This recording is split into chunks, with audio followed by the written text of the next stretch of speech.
एक बार की बात है, एक संत जगन्नाथपुरी से मथुरा की ओर आ रहे थे।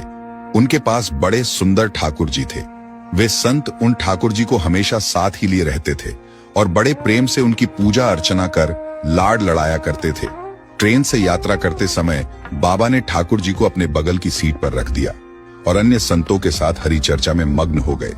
जब ट्रेन रुकी और सब संत उतरे, तब वे सत्संग में इतने मग्न हो चुके थे कि झोला गाड़ी में ही रह गया। उसमें रखे ठाकुर जी भी वहीं गाड़ी में रह गए। संत सत्संग की मस्ती में ऐसा बहे कि ठाकुर जी को साथ लेकर आना ही भूल गए।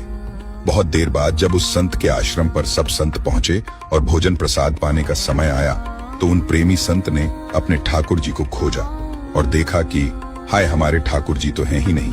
संत बहुत व्याकुल हो गए, बहुत रोने लगे, परंतु ठाकुर जी मिले नहीं। उन्होंने ठाकुर जी के वियोग में अन्न जल लेना स्वीकार नहीं किया। संत बहुत व्याकुल होकर विरह में अपने ठाकुर जी को पुकार कर रोने लगे। तब उनके एक पहचान के संत ने कहा, महाराज, मैं आपको बहुत नए ठाकुर जी दे देता हूँ। परंतु उन संत ने कहा कि हमें अपने वही ठाकुर चाहिए जिनको हम अब तक लाड़ लड़ाते आए हैं। तभी एक दूसरे संत ने पूछा, आपने उन्हें कहाँ रखा था? मुझे तो लगता है गाड़ी में ही छूट गए होंगे। एक संत बोले, अब कई घंटे बीत गए हैं, गाड़ी से किसी ने निकाल लिए होंगे और फिर गाड़ी भी बहुत आगे निकल चुकी होगी। इस पर वह संत बोले, मैं स्टेशन मास्टर से बात करना चाहता हूँ वहां जाकर। सब संत उन महात्मा को लेकर स्टेशन पहुंचे, स्टेशन मास्टर से मिले और ठाकुर जी के गुम होने की शिकायत करने लगे। उन्होंने पूछा कि कौन सी गाड़ी में आप बैठकर आए थे। संतों ने गाड़ी का नाम स्टेशन मास्टर को बताया तो वह कहने लगा, महाराज, कई घंटे हो गए, यही वाली गाड़ी ही तो यहाँ खड़ी हो गई है और किसी प्रकार भी आगे नहीं बढ़ रही है।